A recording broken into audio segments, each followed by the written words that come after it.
aset yang paling berharga dalam bisnis adalah database. Hmm. Nah, ditambah dengan pernyataan Bill Gates, content is king. Bisnis itu kan sumbernya dari consumer behavior gitu. Nah, kalau consumernya behaviornya berubah, ya sudah pasti bisnis Anda berubah gitu.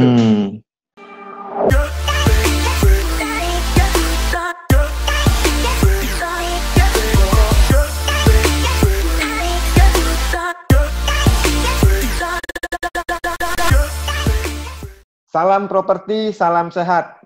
Siang ini saya lagi mau ngobrol-ngobrol nih dengan Pak Haryo Ardito. Pak Haryo Ardito tuh pakar digital marketing. Dia adalah founder dari Digital Marketing Club. Ya.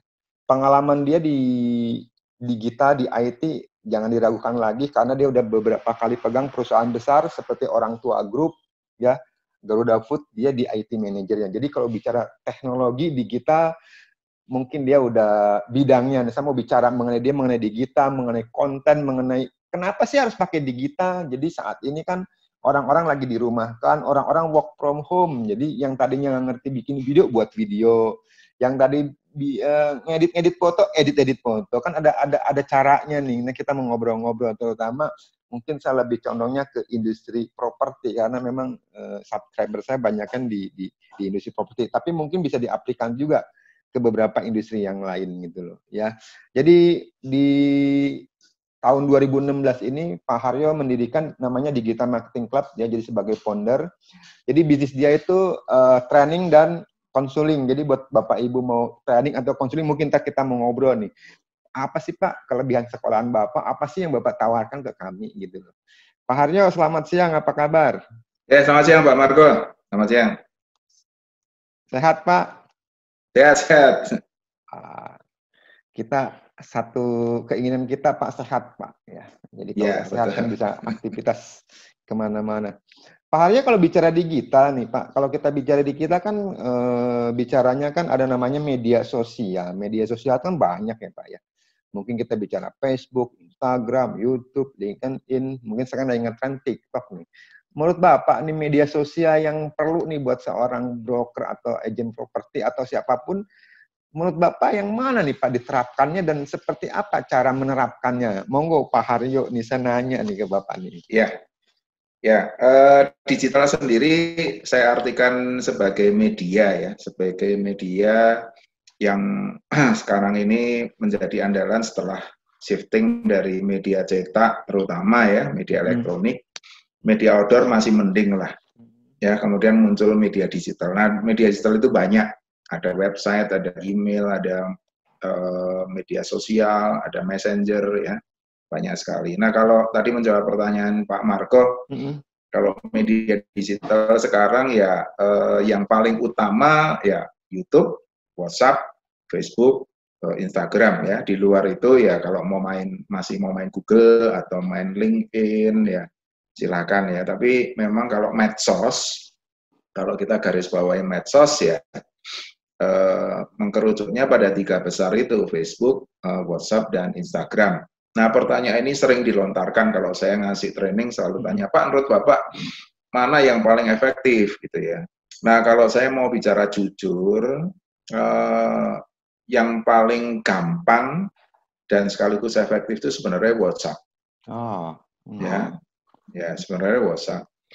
Jadi kalau kita ngelihat secara Anda nanti bisa lihat masuk ke WR Social gitu ya, Hotshoot itu tahun 2020 yang akses medsos itu terbanyak, itu yang paling banyak diakses itu adalah YouTube, nomor 2 adalah WhatsApp gitu ya. Jadi ke perilaku kita aja Pak Marco bangun tidur pegang handphone, bukanya apa Pak? WhatsApp dulu atau Facebook dulu gitu kan ya. WhatsApp kan ya. Nah, itu grup-grup semalam ada apa? Kemudian WhatsApp itu yang easy to use gitu ya, paling user friendly. Jadi orang umur 70-80 pun masih bisa gitu. Tapi orang 70-80 suruh pakai Instagram atau Facebook ya pusing gitu kan ya. Nah, jadi Facebook dan Instagram itu kompleks. Ya. Tingkat kesulitannya cukup tinggi. Saya bikin materi training untuk Instagram itu waduh setengah mati, Pak. Ya. bikin materi itu. Tahu ternyata nggak sesimpel itu gitu loh. Jadi kompleks sekali ya. Jadi yang paling gampang dan paling efektif kalau menurut saya udah WhatsApp gitu. Ya. Dan yang penggunanya paling banyak dan yang aksesnya paling banyak gitu ya. Cuman mesti tahu cara pakainya gitu ya. Apapun tools itu kan man behind the gun gitu ya. Sama-sama palu di tangan orang berbeda ya hasilnya beda gitu. Jadi ya harus tahu cara pakainya. Karena saya kan setiap hari kan bergelut dengan semua media digital gitu. Karena saya harus update. Jadi trainer digital marketing itu jauh lebih berat daripada modul lain ya. Modul leadership dari dulu sampai sekarang ya itu aja. Modul motivasi dari dulu sampai sekarang ya sama. Tapi enggak dengan digital marketing. Berubah. Waduh, harus update terus. Berubah-berubah terus gitu ya. Jadi setiap kali harus kita refresh, kita lihat ada update apa, materinya saya perbarui. Gitu. Nah ternyata Facebook dan Instagram itu kompleks gitu Pak. Gitu. Jadi Bapak lebih di antara semua itu WhatsApp itu lebih friendly ya, easy to use, mudah dipakai. Orang kan taunya WhatsApp apa buat WhatsApp, ada grup gitu loh. Ada fitur-fitur lah Pak. Kasih bocoran dikit dong Pak. Mungkin kalau mau lebih detailnya kan harus ikut sekolah Bapak nih. Ya lebih detailnya nih, kasih bocoran dikit dong buat teman-teman saya yang lihat YouTube ini nih. Apa sih yang pokoknya nih Pak gitu kan? Kan saya lihat ada status, ada mungkin ada kalau kata di IG itu ada bio-nya. Ada apa namanya cara kita share, apalagi sekarang setahu saya grup dibatasin nih Pak karena ada berita-berita COVID yang nggak hoax nih, dibatasin nih Pak, kita share cuma hanya bisa 5 nih, 5 grup dibatasin. Sedikit Pak kasih bocoran nih Pak buat kita nih. Ya, WhatsApp itu sebenarnya sebelum diakuisisi oleh Facebook itu sebenarnya simple, yaitu kan instant messenger biasa. Tapi di tangan Facebook dikembangkan terus gitu ya. Dikembangkan terus, semakin ya satu aplikasi itu kalau makin berkembang ya konsekuensinya makin kompleks gitu kan. Makin kompleks ya makin puyeng ya pakainya ya. Tapi menunya makin komplit ya pasti makin kompleks. Oke, tapi kalau kita bicara WhatsApp itu dua yang utama ya, yaitu WhatsApp personal dengan WhatsApp group gitu ya. Nah, di luar itu masih bisa mainkan misalnya WhatsApp status ya dan lain sebagainya gitu ya. Misalnya WhatsApp bisnis kalau mau dikembangkan lagi juga masih bisa sih ya, masih bisa. Dan kita masih tunggu apakah WhatsApp ini mau dikembangkan lagi. Itu kalau dikembangkan lagi lama-lama jadi kayak Facebook gitu. Ya. Oke. Jadi tapi kita kembali ke WhatsApp personal dengan WhatsApp group dulu. Jadi di sini kita amati perilakunya juga gitu, ya. Kalau orang salesman itu kan kita starting dengan door to door gitu ya. Jadi kita ketemu orang, prospecting ketemu gitu ya. Kemudian ada telepon, karena ada telepon kita iPhone yang disebut telesales gitu ya. Telesales berkembang jadi teleselling gitu ya. Nah sebenarnya itu aja bagaimana kita sekarang kalau dulu harus face to face, kemudian lewat phone, sekarang lewat WA gitu. Nah cuman ini sematter of caranya aja, masih banyak orang yang tidak menyadari bagaimana menggunakan WA personal untuk WA sales gitu ya, secara efektif gitu ya. Nah, kemudian kita ini masih kena penyakit broadcast, itu warisan zaman BlackBerry dulu kan, suka BC gitu ya. Nah, banyak orang juga masih tidak melakukan satu survei perilaku ya. Kalau orang di broadcast itu suka apa enggak sih gitu ya. Kalau dulu, kalau saya analisa terus dari zaman BlackBerry itu saya sudah analisa. Saya punya PIN misalnya 1.500, saya broadcast. Setelah saya broadcast, 1.500 ini tinggal 1.490. Berarti ada yang 10 yang delete saya gitu kan. Istilahnya kalau Facebook unfriend gitu kan. Kalau Instagram unfollow gitu ya. Nah kalau WA istilahnya blokir gitu kan. Betul. Nah cilakanya WA ini nggak bisa tahu WA kontak kita berapa ketahui, tapi yang memblokir kita berapa nggak tahu gitu. Kalau kita ngeblokir orang lain kita tahu, tapi kita diblokir nggak tahu gitu. Nah banyak orang nggak menyadari itu, main broadcast aja. Broadcast itu istilahnya sebenarnya kalau di email dulu namanya spam, spamming. Nah kalau di spam disediakan box spam gitu ya. Security ini disetting masuk ke spam box. Nah kalau di WA risikonya ada diblokir gitu. Gitu ya. Jadi di sini adalah bagaimana kita menggunakan WA untuk sales and marketing in case WA personal gitu ya. Nah ini yang mesti dipelajari cara-caranya, termasuk konten. Kita nggak bisa lepas dari konten. Konten itu isi atau istilahnya itu kalau bahasa sales itu sales talk ya, sales talk. Jadi kita kalau saya ketemu Pak Margo lagi prospecting, saya ngomong ya, itu sales talk. By phone masih sales talk gitu ya. Kalau kita pakai WA, ketik, nah itu apa yang tadi disampaikan lewat mulut kita sekarang diketik gitu. Nah, Bill Gates bilang content is king. Konten itu adalah segalanya. Kalau kontennya salah, ya sudah, fail aja. Kalau kata kalimat yang Anda sampaikan salah dan cara penyampaiannya salah, ya fail aja udah. Jadi seorang sales marketing mutlak harus ya piawai mengolah konten. Seorang sales ya harus pintar ngomong, harus pintar mengolah kata gitu ya. Harus pintar menyampaikan kata-kata yang tadi sudah diolah tadi gitu. Nah, ini diterapkan di WhatsApp. Gitu, Pak. Itu WhatsApp personal. Nah, nanti setelah ini kita bahas WhatsApp group. Mau langsung disampaikan? Kalau WhatsApp group atau personal kan Bapak bilang nih, mungkin kalau lebih detailnya mungkin teman-teman yang lihat di YouTube ini bisa langsung saya kasih IG-nya Pak Haryo, ntar tinggal di follow aja, atau saya kasih juga nomor handphonenya Bapak Haryo nih. Lebih detailnya ya, harus perlu workshop, karena kalau dibahas di sini, ini bisa sampai jam 6, Pak, saya nggak bisa buka puasa nih, Pak. Jadi kalau lebih detailnya mungkin saya bicara ke Pak Haryo, tadi bilang kan ada persona, ada grup, ya itu bisa bisnis, itu lebih detail, itu mungkin perlu penjabaran yang lebih detail ya. Cuma ternyata Bapak Haryo bilang, ya kita WhatsApp itu sekarang udah media sosialnya yang nomor 1. Jadi semua orang pasti pegang WhatsApp. Nah, bagaimana memanfaatkan WhatsApp yang di tangan Anda buat jualan tentunya ya Pak ya, buat digital marketingnya, buat promosinya gitu loh.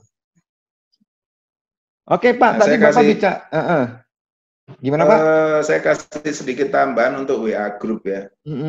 Saya punya WA group sendiri dan ikut grupnya orang lain. Nah, saya selalu setiap hari amati perilakunya. Ada orang yang masuk grup, terus bingung dia. Dia masuk grup itu setelah ngikuti berapa hari bingung. Ini grup apa ya? Ini grup kok kayak begini ya? Jadi saya punya grup yang tiap hari boleh ngiklan, ada grup yang iklannya di hari tertentu. Nah, ada orang-orang yang masih ternyata setelah sekian tahun kita ini udah di era digital. Jadi saya membangun digital marketing ini kan sejak tahun 2014 ya, membangun materinya. Slogan saya itu Indonesia bebas gaptek. Nah, setelah sekian tahun ini masih ada aja orang yang apa istilahnya ya, yang masih nggak ngerti ini untuk WA group untuk apa gitu ya. Nah, saya itu kalau ngelihat orang yang masuk grup terus kebingungan, terus left, itu saya ngelus dada gitu ya. Aduh, saya aja cari grup sebanyak-banyaknya, kok Anda udah masuk grup yang dimana ada kesempatan untuk itu bisa dimanfaatkan, kok Anda left gitu ya. Jadi ini orang nggak ngerti, ini orang nggak ngerti the power of WhatsApp, the power of WhatsApp group, betapa powerfulnya WhatsApp dan WhatsApp group. Ini orang nggak ngerti gitu ya. Nah itu kalau ngasih training di kelas itu juga begitu. Urusannya itu meyakinkan mengubah mindset orang, meyakinkan mereka bahwa ini nih powerful loh. Ya, sejak tahun 2014, 2016 itu urusannya convince orang, influence orang bahwa ini penting loh. Jadi ketika corona ini datang, ya kalau saya ya nggak masalah gitu ya, meskipun offline-nya langsung ngedrop, tapi kita cuma langsung switch saja ke online, ya langsung lari. Awal April itu saya sudah bikin event publik. Minggu kedua April itu malah jamnya saya tambah, kalau biasanya seminggu sekali, saya tambah jadi seminggu 2 kali. Ya, malah kemarin saya tes seminggu 3 kali, pagi, siang, malam, gitu kan. Jadi sekarang seminggu sekali jalan terus. Saya malah sibuk sekali tiap hari ini redevelop materi saya redevelop semua. Karena deliver lewat offline dengan online beda gitu. Bahkan saya dapat job, lumayan dapat job tambahan dari bikinin modul untuk kartu prakerja. Nah itu bikin terus sudah ditaruh, ya sudah, tinggal mudah-mudahan banyak yang akses. Kalau akses yang banyak ya sudah dapat income gitu. Dari situ. Bapak jadi, ada ininya ya? Bapak itu, ada link webnya ya di sini ya, di Digital Marketing? Pakai ini aja, pakai, kalau sekarang sih mungkin sudah eranya sudah bukan ke website lagi, jadi website sudah agak tergusur. Kalau sekarang nih ya sudah kita profilnya pakai medsos saja, Instagram atau Facebook ya. Tinggal masuk ke Facebook, cari aja Haryo Ardhito gitu, atau ke Instagram cari Haryo Ardhito, atau gini, di Instagram nanti saya kasih apa? Linknya. Saya minggu ini kan ngasih pelatihan Instagram marketing.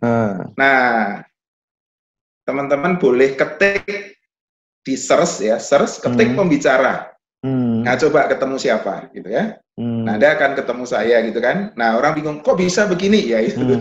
Nanti saya kasih tahu rahasianya bagaimana supaya kalau orang ngetik keyword tertentu bisa ketemu kita gitu.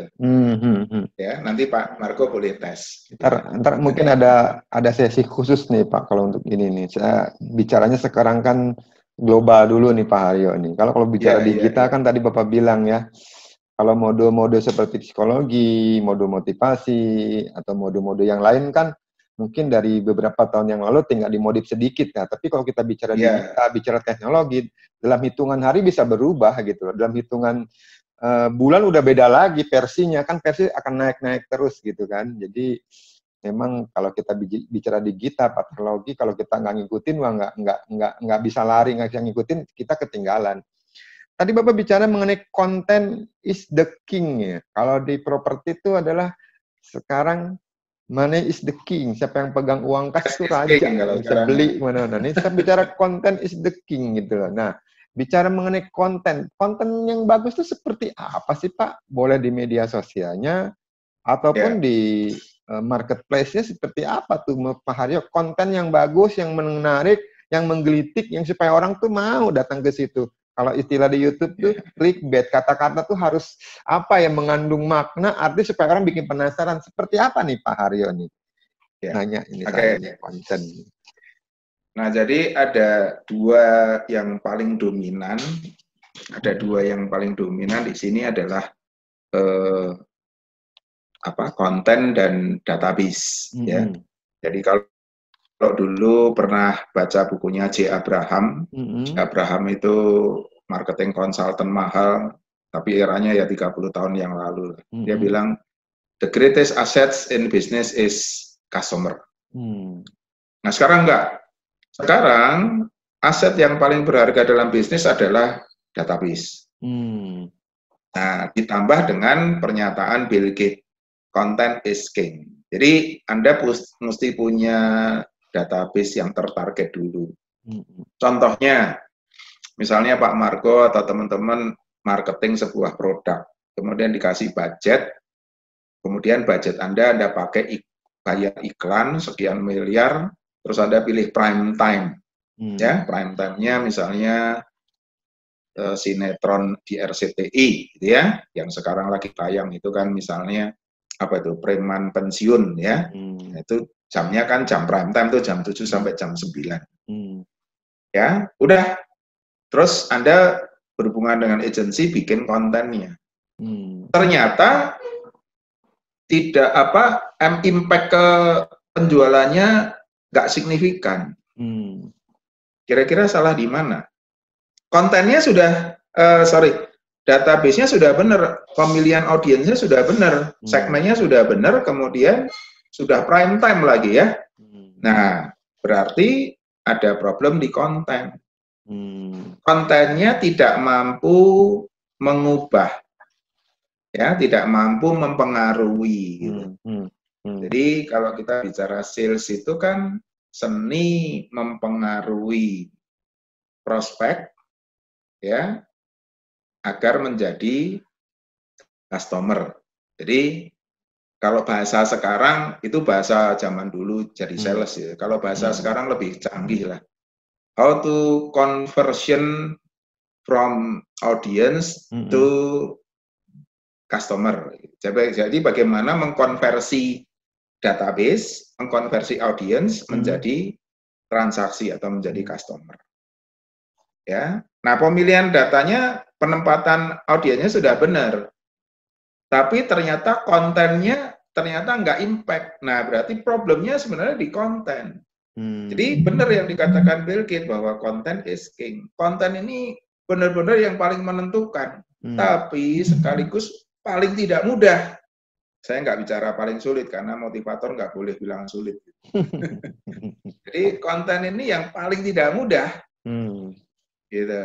Jadi kalau Anda seorang marketing, ya punya konsekuensi. Anda harus piawai mengolah konten. Nah, konten itu ada 5. 1, dari otak lewat mulut, disampaikan lewat verbal, didukung non-verbal communication. Kemudian kalau medianya bisa pakai teks, ya kita olah menjadi teks. Nah, basisnya itu dulu. Apa yang ada di otak, voice, teks gitu. Nah, teks ini kalau lewat radio ya jadi audio gitu ya. Tapi kalau medianya memuat gambar, misalnya Instagram dan lain sebagainya, ya kita mesti pinter-pinter desain grafis atau fotografi. Jadi bagaimana gambar itu berbicara. Gitu kan. Jadi kalau Instagram itu yang penting gambarnya, captionnya nggak terlalu penting. Captionnya yang penting hashtagnya gitu kan. Tapi kalau gambarnya ini bagaimana membuat gambar yang mampu berbicara gitu. Sekali lagi nggak mudah ya, saya pun masih kesulitan gitu ya, saya pun masih setengah mati gitu ya. Nah, kemudian ada lagi satu lagi video, gitu ya. Nah, video ini Anda kalau sekarang ini disarankan harus bisa video editing, bahkan harus punya PH, harus punya production house. Nah, sekarang konten yang yang bisa mempengaruhi influence orang, ya influence audience, sehingga bisa terkonversi jadi transaksi atau jadi customer itu yang bagaimana? Gitu. Nah, di materi saya ada nomor 1 adalah kalau saya mengambil dari Russell Brunson, dia mengatakan konten itu harus ada hook. Hook itu kalau nonton film Peter Pan itu kan Captain Hook gitu ya. Ada pengaitnya. Jadi nyantol gitu. Jadi atau bahasa itu kan bahasanya Russell Brunson. Kalau bahasa pemasaran ya eye catching, catch eye gitu. Itu kalau lewat mata gitu. Telinga ya gimana. Nah, jadi harus impresif gitu ya. Nah, ternyata nggak semudah itu. Nah, terus pertanyaan, gimana lagi supaya kontennya bisa impresif gimana gitu, bisa nyantol gimana? Nah, lanjut lagi gitu ya. Nah, kita starting dari 2 kata dulu. Konten itu mesti penting dan menarik. Ya. Nah, kita bicara Maslow. Manusia itu punya kebutuhan dan keinginan, 2 besarannya kan itu. penting itu sesuatu yang dibutuhkan manusia. Menarik itu adalah sesuatu yang diinginkan manusia. Gitu. Nah, jadi kita mau nggak mau bicara psikologi. Ya, jadi, in case your business, di dalam bisnis Anda harus understanding people, understanding your customer, understanding your prospect. Jadi, betapa pentingnya consumer behavior, Anda harus paham betul. Nah, karena apa Anda harus paham? Kalau Anda paham, maka Anda akan paham orang ini butuhnya apa, orang ini pengennya apa. Nah, dua itu dulu sebelum nggak perlu ke demand lah ya. Needs, wants, demand, ya udah needs dan wants dulu aja. Ya, jadi contoh in case corona ini, orang kan dipaksa berubah, ya, behaviornya berubah, gitu kan? Nah, banyak orang yang lupa bahwa ini perubahan bisnis itu kan sumbernya dari consumer behavior gitu.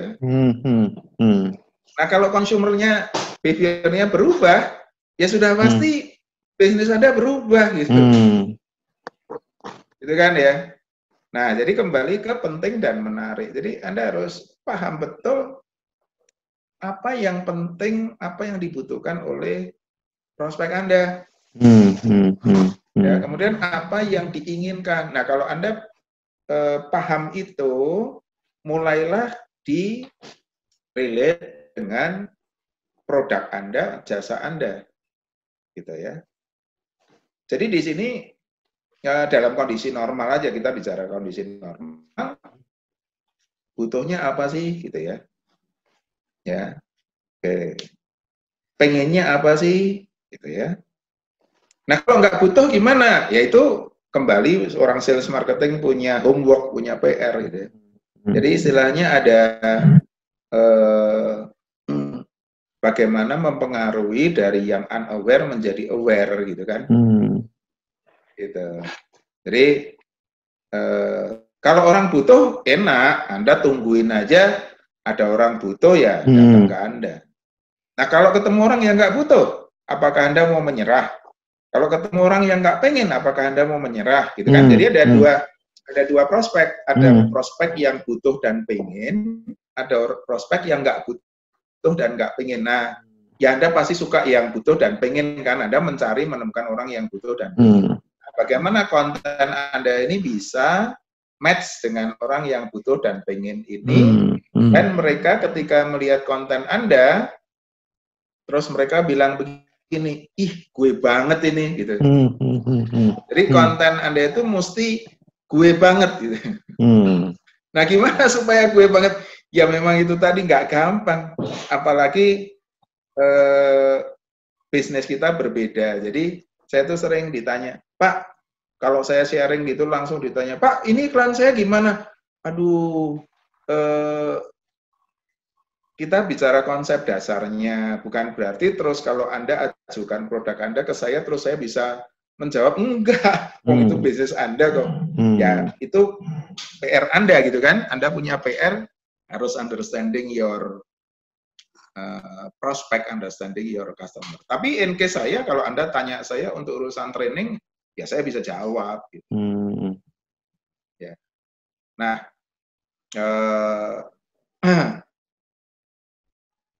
gimana supaya ketika mereka yang butuh pengen ngelihat konten Anda, terus dia bilang, ih ini yang gua butuhkan, ini yang gua pengen, ya, ini gue banget, ya, kau tahu yang ku mau gitu ya. Iya, betul. Gitu. Ya itu, tapi kembali saya ingatkan ya, ini bukan urusan gampang loh ya, nggak. Ya disitulah sebenarnya pertarungan antar marketer tuh ya di situ, gitu. Ya, jadi sama-sama satu produk yang family-nya sama, bedanya beda di kemampuan si marketernya aja, gitu. Produk mungkin so-so ya, harga so-so, tapi urusan branding di tangan marketer, gitu. Betul Pak. Gitu kan? Iya. Jadi Oke. Nah, kemudian satu lagi ada prospek yang nggak butuh dan nggak pengen. Mau digarap nggak? Gitu ya. Ya. Mau dicoba nggak? Gitu kan. Nah, kalau mau digarap dan dicoba, nah ini lebih berat. Ini lebih berat. Ini tantangannya lebih berat. Kenapa? Ya, ya. Karena Anda, kalau orang nggak butuh, nggak pengen kan, masa bodoh lah, unaware gitu. Nah, gimana bisa mengubah yang unaware ini menjadi aware gitu. Ya. Nah, ini satu tantangan lagi. Jadi memang marketing itu memang challenging gitu. Ya. Apalagi ketika sikonnya berubah seperti ini. Otomatis kontennya mesti berubah gitu. Ya. Nah, itu ada tipsnya ya. Panjang nih kalau bicara ya, Pak. Jadi tips-tipsnya apa masih ya, bukan tips tapi bagaimana membuat konten yang penting, menarik, bagaimana mengubah yang aware menjadi aware ini masih ada. Cara teknik-tekniknya ada gitu ya. Saya sudah susun gitu ya. Cuma ini kalau disampaikan urusannya jadi panjang. Gitu. Urusannya bukan ini Pak, urusannya ini satu modul, jadi harus bayar ke Bapak nih. Kalau mau lebih detailnya ntar silakan tuh hubungi Pak Aryo, saya kasih nomor IG-nya atau nomor Facebook-nya atau ketik di itu pencarian ntar ketemu beliau. Ya. Jadi pengalaman tadi yang ketik aja juga, pembicara di Instagram gitu nanti. Iya, ntar pembicara di Instagram kelihatan deh. Dibutuhkan, diinginkan. Kalau yang dibutuhkan, diinginkan, kita bikin konten cocok dengan dia gampang sih, itu semua orang bisa. Cuma pasalnya kalau dia nggak butuh, dia nggak ingin, bagaimana supaya kita menciptakan need buat dia. Nah itu tuh PR nih buat kita nih. Nah ntar ada strateginya lah. Nih hari ini kan kita mau ngobrol santai saat work from home, ya bicara-bicara mengenai konten tadi udah dijelaskan, bicara WhatsApp tadi dijelaskan. Tadi Bapak nyinggung juga mengenai perilaku konsumen, ya. Behavior konsumen. Sekarang kan konsumen berubah, Kak. Udah namanya itu COVID-19 itu udah meluluhlantahkan sendi-sendi industri. Semua industri lah kena lah, tanpa kecuali. Jadi perilaku konsumen itu berubah. Orang bilangnya udah new normal. Pertanyaan saya, ya sekarang kan orang udah work from home, orang udah nggak betah nih, pengen cepet-cepet PSBB dibuka. Nah setelah PSBB dibuka, kita berdoa lah semoga akhir Mei ini atau di awal Juni ini udah normal kembali. Berarti kan perilaku konsumen berubah nih. Nah, sebagai seorang sales marketing atau sebagai seorang broker atau sebagai seorang marketing lah ya, sebagai sales, apa nih yang harus dilakukan nih? Pak, kasih tip-tip buat kita dong, Pak, yang nonton YouTube saya ini, Pak. Ya, yang pertama kita harus ambil sikap dulu ya. Harus ambil sikap, harus realistis. Ini juga saya terapkan dalam diri saya. Jujur, saya itu ngasih seminar training terakhir itu di Semarang tanggal 14, tanggal 15 saya pulang. Setelah itu langsung work from home. Nah, ngikutin berita di pertengahan Maret sampai akhir Maret itu semenjak Solo itu ada yang mati di Solo itu. Nah, semenjak itu 2 minggu itu benar-benar mencekam. Jujur, saya depresi. Tapi saya yakin setiap orang mengalami hal itu ya, antara 15 sampai 30 Maret itu. Suasananya benar-benar mencekam gitu ya. Nggak ngerti apa yang mau dilakukan. Tapi kita langsung sadar diri, minggu keempat Maret itu saya langsung bicara pada diri sendiri, harus ambil sikap nih. Ya, harus ambil sikap. Nah, sikap yang saya ambil adalah plan A, plan B, plan C gitu. Ya. Jadi kita ngikuti perkembangannya. Saya masuk ke semua medsos, saya masukin Twitter terutama. Ya. Itu World of Forum, kemudian Financial Times, kemudian apa tuh saya ikutin terus. Dari situ saya dapat kesimpulan tidak ada seorang pun yang bisa memastikan kapan sikon seperti ini selesai. Bahkan sampai sekarang pun saya masih belum bisa memastikan kapan itu. Nah, berangkatnya dari situ. Jadi kita harus realistis. Nah, saya ngelihat di medsos itu masih banyak orang yang ngomongnya begini, semoga nanti bulan Juli. Oh, kata si ini nanti Juni. Oh, kayaknya Agustus. Oh, tahun depan. Dasarnya apa? Ya. Nah, Karena tidak ada seorang pun yang bisa memastikan, kita yang memastikan. Oke, plan A. Kita ini akan normal di bulan Juni. Oke, let's say 3 bulan kemudian. Ini akan normal 6 bulan kemudian. Ini akan menjadi kembali seperti semula 1 tahun kemudian. Nah, oke, let's say 3 bulan seperti ini. Kalau 3 bulan seperti ini mau gimana? Gitu. Nah, saya langsung switch gitu. Oke, sudah pasti ini online. Saya yakin 3 bulan, minimal 3 bulan akan seperti ini. Langsung saya akhir Maret itu langsung bikin iklan, langsung dengan IO saya, langsung kita bikin training seminar online. Minggu pertama April. Laku. Minggu kedua April saya tambah jamnya. Yang tadinya malam, saya tambah malam, pagi, siang. Jadi seminggu tadinya cuman ngajar 3 kali kan. Satu paket itu ngajarnya 2 kali gitu. Cuman batch-nya saya rubah jadi 3 batch. Gitu. Dan akses saya ke nasional wide gitu. Kalau online itu nasional wide. Menariknya lagi, training online ini nggak kenal puasa, gitu. Nggak kenal libur, gitu.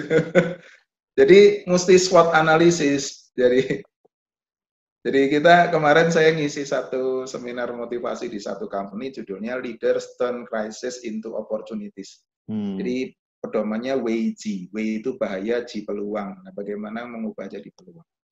Akhirnya saya develop materi itu terus. Ya, jadi ini yang kita mesti ambil sikap. Terus segera kita beradaptasi dengan sikon ini. Oke, 3 bulan. Kalau perlu 6 bulan, saya sih lebih prefer 6 bulan sih. 6 bulan dari Maret ya, jadi hitungnya mulai April ya. April, Mei, Juni, Juli, Agustus, September. Oke, sampai September ini kita harus hidup dalam kondisi seperti ini. Nah itu malah saya lebih suka itu plan A, 6 bulan. Plan A 6 bulan. Oke, dengan situasi seperti ini selama 6 bulan, apa yang harus kita lakukan? Aduh Pak, saya itu benar-benar sejak awal April sampai sekarang itu sibuk sekali. Bukan apa-apa. Ketika saya switch ke training seminar online, materi saya itu harus saya redevelop. Nggak bisa lagi cara penyampaiannya model offline, udah nggak bisa. Ya, pemasarannya juga harus lebih gencar lagi. Kontennya juga kita harus bagaimana jitu gitu ya, ngena gitu. Nah, gitu Pak. Jadi, ternyata lumayan ada hasil ya. Istilahnya better than zero gitu. Sekarang tiap minggu training saya jalan ini. Tiap seminggu sekali training saya jalan. Jadi seminggu sekali ya masih dapat income gitu ya. Tapi bayangin kalau saya nggak ambil sikap itu. Ya bisa-bisa saya nggak dapat apa-apa gitu. Ya. Jadi itulah kenapa sejak tahun 2014, 2016 saya keluar-keluar terus, digital loh. Gitu. Supaya apa dalam situasi seperti ini, Anda nggak perlu sibuk mempersiapkan diri, tapi sudah bisa langsung switch, langsung lari gitu. Benar Pak. Yang orang yang kalau dari dulu-dulu. Kemarin yang bagus tuh contohnya, keren Pak. Gimana? Ya benar. Jadi orang yang udah dulu mempelajari sekarang minimal memperdalam gitu. Jadi bisa lebih cepat lari daripada orang yang baru sekarang ini sekarang waktunya kan dipaksain ya, yang tadinya orang males-males karena banyak di rumah dipaksain untuk mempelajari. Karena promosi secara online kan sekarang lebih meningkat, bisa 80-90% untuk dibandingkan dengan offline. Offline kan udah social distancing, kita udah bisa ketemu orang aja, nggak boleh banyak. Jadi orang tuh, istilah saya bilang, analogi saya, kalau orang nggak bisa berenang, itu diceburin Pak, harus bisa berenang. Dulu mungkin nggak berani nyebur, sekarang diceburin harus bisa digita. Harus bisa, nggak boleh tidak. Kalau misalnya dia tidak mau belajar, saya pikir punah, akan dinosaurus. Ya, jadi tadi Bapak bilang ya, haruslah kita harus melek teknologi, bukan melek lagi. Mungkin sekarang udah harus cermati atau harus continue teknologi supaya kita tidak ketinggalan zaman. Ya Pak, lanjut yang tadi Pak. Itu contoh yang bagus itu kemarin yang di properti kemarin, Pak. Yang Pak Daniel Sunyoto itu yang Oh, Pak Maksakir Daniel. itu bagus tuh. Ya, yang Terus saya lihat juga, saya cari-cari di YouTube itu yang bagus tuh siapa tuh? Yang Pak Irfan. siapa tuh yang pernah bicara di Pak Ismet itu siapa? Oh, si Joanda Roflin. Bukan.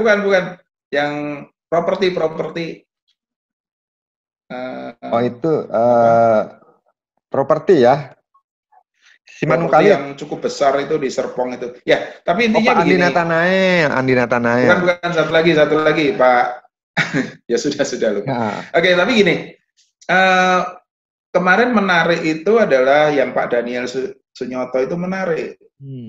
Ya. Jadi di properti, saya tuh masih ingat waktu ngisi digital marketing di Solo. Itu dihadiri 260 orang broker itu. Kemudian di sela-sela persiapan tuh ada saya nguping ada 2 orang ngomong. Itu si Pak X itu kok nggak datang, kenapa? Oh, dia mah nggak suka digital gitu. Dia nggak, anti online. Karena prinsipnya dia ya pokoknya jualan harus offline. Nah, jadi kontras dengan waktu kemarin Pak Daniel Sunyoto dan teman-teman properti yang sudah main apa? Yang sudah ready dengan kontennya berupa video, dan videonya nggak main-main loh.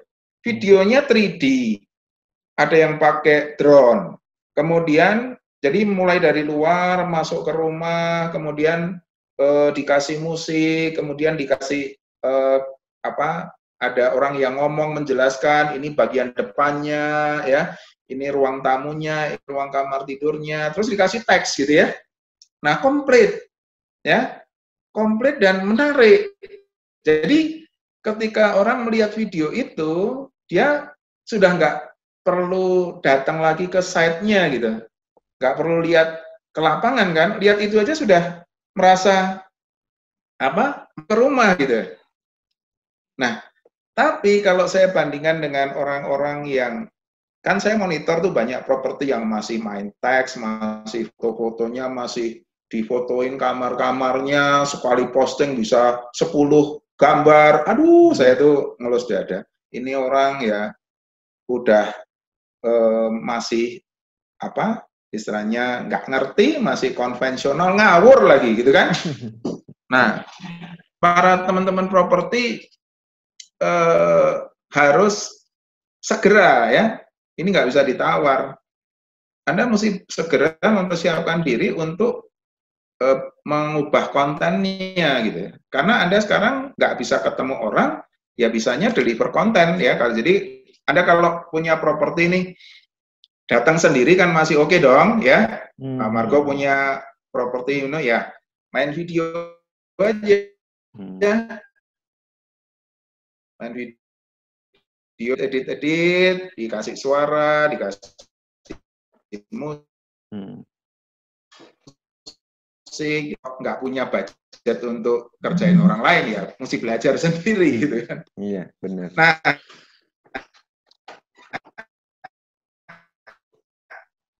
durasinya nggak usah aja standarnya, bikin itu. Jadi Anda akan sibuk sekali. Tiap hari Anda akan kerjaannya bikin video-video rumah-rumah yang Anda mau jual itu. Iya, nah, pajanglah di medsos. Iya. Ya. Jadi dengan demikian kan, kalau ada prospek baik yang butuh atau nggak butuh, Anda sudah punya konten yang jauh lebih menarik ketimbang teman-teman Anda, bukan pesaing ya, teman-teman Anda broker lain yang masih jadul, yang masih nggak mau online tadi gitu.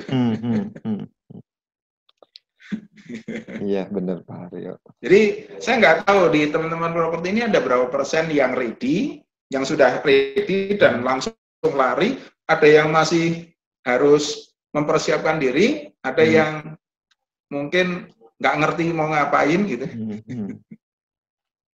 Gitu. Oke, Pak Haryo, thank you loh. Ya tinggal gimana Pak? Tinggal gimana? Ya tinggal kemudian kalau kontennya ready ya tinggal diperbesar, dipertajam database-nya aja. Bagaimana database-nya makin tertarget kita. Iya. Dengan brandingnya ya banyak hal lah yang harus disiapkan lah ya. Tapi tadi Pak Marco bilang, oh katanya Juni, janganlah Pak, jangan. Jangan berandai-andai Juni. Itu berharap lah Pak, berharap semua orang lah Pak. Nah, tapi kan istilahnya semuanya kan pengennya bisa normal kembali gitu, karena udah jenuh Pak, orang di rumah udah jenuh, terus PSBB diberlakukan tetap aja masih banyak yang bandel. Ya jadi kan konsumen kan saya bilang tadi udah berubah ya sekarang, mungkin mereka juga kan cari perlu nafkah. Jadi cara menjual yang lama sebelum COVID dengan sekarang mungkin beda Pak. Saya juga di properti, teman-teman juga harus pintar bagaimana mengolah tadi, Bapak bicara mengolah properti itu dengan gambar, dengan konten, dengan copywriting yang menarik. Itu kan properti itu kan istilahnya berbicara juga. Kalau itu properti bagus ya nggak usah showing, kan bisa dengan tadi Bapak bicara video, atau dia memakai alat yang lebih canggih kalau memang dia udah advance lah ya, misalnya dia pakai drone atau dia pakai gimbal supaya tidak goyang, tidak shaking lah orang bicara lah. Itu teknis ke depan, tapi setidaknya udah mulai belajar karena konsumen itu udah berubah. Perilaku konsumen yang dulunya mungkin pengen showing tapi mereka udah lihat ya, mungkin tidak seperti itu Pak. Gitu lah. Oke Pak Aryo, halo. Halo Pak. Ya Pak. Oke, Pak terakhir nih Pak. Pak. Ini kalau kita ngomong mengenai digital sebenarnya konten ini bicara konten juga udah bicara konten, bicara ke depan udah bicara gitu kan. Ya terakhir kan Bapak tadi pernah ngomong nih tadi di awal nih. Ternyata kalau misalnya mode digital itu kan berubah terus nih. Kalau kita bicara waktu Pak, kan ada 3 waktu nih Pak. Waktu yang dulu, waktu sekarang, waktu yang akan datang. Nah, saya mau tanya ke Bapak nih. Saya mau tanya waktu yang akan datang di kita, perkembangan waktu yang akan datang seperti apa nih Pak? Ini pertanyaan terakhir nih menurut Pak Haryo, di kita ke depannya seperti apa nih Pak? Ya kalau saya ambil 3 tahun ke depan sebenarnya ya masih ya kita nggak tahu setelah ini nanti ada pemunculan apa gitu ya. Karena kan kalau di era COVID ini kan yang muncul satu fenomena baru adalah Zoom kan salah satunya. Itu yang mengubah kita komunikasinya jadi Zoom itu kan seperti membuat orang jadi, mengedukasi orang jadi apa, seperti kita sekarang ini gitu kan. Nah, kita nggak tahu karena nanti perubahan itu ada yang temporary, ada yang permanen. Sekarang ini kan kita dipaksa. Pada dasarnya manusia itu adaptif. Pada dasarnya manusia, meskipun manusia adaptif, tapi sebenarnya manusia itu nggak suka berubah. Manusia itu mau berubah kalau dia suka, kalau dia pengen, kalau dia butuh gitu. Tapi sekarang ini mau nggak mau dipaksa untuk berubah. Nah, ketika sekarang kita berubah, yang tadinya nggak mau ngicipin, sekarang ngicipin. Ternyata enak loh. Keterusan. Nah, bisa jadi permanen. Ada yang ngicipin, ya enak nggak enak, makanlah. Tapi 6 bulan kemudian balik ke semula. Nah, kita sekarang harus mengidentifikasi perubahan mana yang nantinya, yang sekarang temporary ini, yang nantinya akan menjadi permanen. Jangan sampai kita, nanti kembali ke semula, ternyata orang sudah berubah, ada yang tadinya temporer jadi permanen gitu. Gitu. Jadi itu yang harus diidentifikasi. Nah, kita ini sekarang hidupnya sudah secara media sosial sebenarnya sudah dikendalikan oleh mereka. Ya, jadi kalau saya melihat Facebook tidak terlalu banyak perkembangan. Ya, secara fitur-fitur mereka sebenarnya punya R&D dan dia selalu trial fitur-fitur baru. Kalau dia trial kemudian dia paksain terus ya. Kalau dipaksain sampai titik tertentu, kalau orang nggak suka ya sudah, dia copot gitu ya. Nah, saya lihat Facebook perkembangannya tidak terlalu signifikan. Ya, WhatsApp juga masih belum ya. Yang variatif, cukup variatif itu Instagram. Instagram cukup variatif. Nah, challengernya itu adalah justru LinkedIn kalau saya bilang. LinkedIn ini penantang baru karena apalagi dia sekarang dipegang Microsoft kan. Gitu. Nah, kita ini sekarang perilakunya secara tidak langsung dipengaruhi oleh fitur-fitur yang di-create oleh mereka. Gitu. Tapi kalau saya melihat perkembangannya, sekarang sudah tidak sedrastis dulu ya. Jadi, ya, letupan yang cukup besar kan kemarin kan ditimbulkan oleh Zoom ya. Nah, Zoom itu kan kemarin cukup, gara-gara Zoom kemarin membuat kita jadi ini seperti ini. Nah, kita nggak tahu nih apakah let's say 6 bulan kemudian, setahun kemudian, the new normalnya itu apakah orang sudah nyaman dengan ini atau kembali ke offline. Nah, kita nggak tahu, kita lihat aja nanti. Atau mesti diikutin terus ya. Oke. Ya. Nah, kemudian disusul dengan Google. Google kan merasa wah ini pesaing nih, nggak main-main. Makanya Google bikin free kan, Google Meet-nya bikin free kan sampai September kan. Tapi ini orang masih suka dengan Zoom nih. Nah, kita lihat persaingannya. Nah, impact-nya nanti apa kita mesti lihat gitu ya. Tapi di luar itu masih belum ada apa ya, istilahnya sesuatu yang benar-benar bisa signifikan ya. Saya perkirakan sih kurang lebih dalam waktu 3 tahun ke depan sih ya masih tidak terlalu banyak. Cuman ini corona ini aja yang saya yakin lonjakan usernya pasti meningkat gitu. Lonjakan usernya. Jadi kebetulan juga Facebook, Instagram, dan WhatsApp ini masih cukup kuat. Penantangnya cuman LinkedIn aja, LinkedIn, Google, YouTube aja. Penantangnya cuman itu.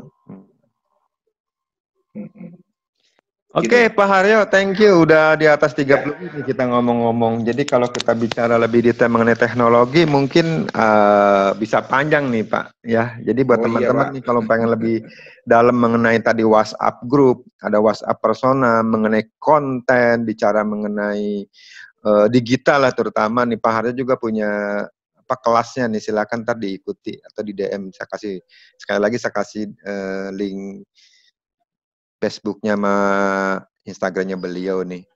Pak Haryo, thank you loh udah ngomong-ngomong. Terima kasih Pak Marco, kita bicara di kita tuh tidak habis-habisnya ya, tapi setidaknya ini membuka wawasan buat teman-teman yang lihat nonton YouTube ini. Jika ada mau ada komen atau ada sesuatu yang bisa berbagi, silakan komen di bawah di YouTube saya. Terakhir saya buat Pak Haryo juga. Terima kasih Pak Haryo. Salam sehat Pak, salam properti. Ya, terima kasih Pak Marco. Salam properti. Sukses untuk teman-teman properti, maju terus. Pokoknya die hard, nggak ada matinya, gitu ya. Oke, die hard, tidak ada matinya. Iya. Oke, Pak Haryo.